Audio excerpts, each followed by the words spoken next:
A trip to the groomer gone horribly wrong, and it's one lesson a Nebraska woman found out the hard way. We originally told you this story back in February, and now we have confirmed that the groomer has been charged and convicted of animal neglect. I feel crazy because I cry a lot. And I think some people don't get it. They're like, oh, it's just a dog. It doesn't feel like just a dog. I didn't tell her goodbye. And it's not the same thing. I was on my way to work, took him to the groomers and was like, see you later. Not knowing that was going to be the last time. Did the owner call you? She was calling because there was a problem with Nala. And she says, we tried everything to get her back. And I said, Nala's dead? And she said, yes. And you killed my dog? You'd been going there for 12 years? Nala had never been to any other groomer. I was told that Brianna left to go get a brush. She just turned her back. Then she turned around and grabbed her.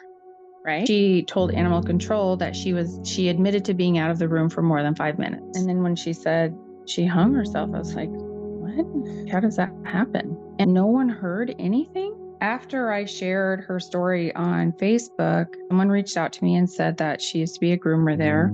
And she said that it is their practice that they will leave the dog soaking in the tubs and they will start on another dog and leave them back there. I called this other vet and I took her there. I asked the vet if he would examine her because I wanted to know if her neck was broken, because I thought that would give me peace if she jumped out of the tub and broke her neck, because then I know that she died immediately. And so she was examined by that vet and he said no. He said her neck was not broken. She did hang herself. It didn't snap her neck, so she didn't die immediately. She suffocated. Then I said, well, how long does it take to suffocate? And he said, it takes a couple minutes. So I know that she suffered and she was alone for the last few minutes of her life.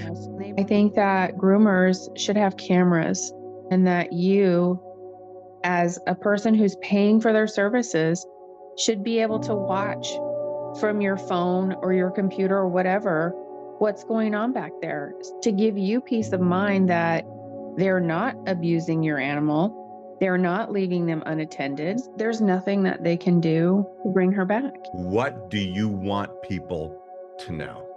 There has to be changes made that this doesn't happen to other people. Now, as for Michelle, she believes that no one should use Canine Design, that people should be more mindful when selecting their groomer, and that groomers should never, she says, leave animals unattended. Michelle also tells me she now has another Shih Tzu. Her name is Lila, and she had no idea how this dog would help her heal. And again, as for the groomer, Brianna Jensen, she is the owner's daughter. She pled guilty, no contest, to animal neglect, had to pay a $300 fine, and all the court costs.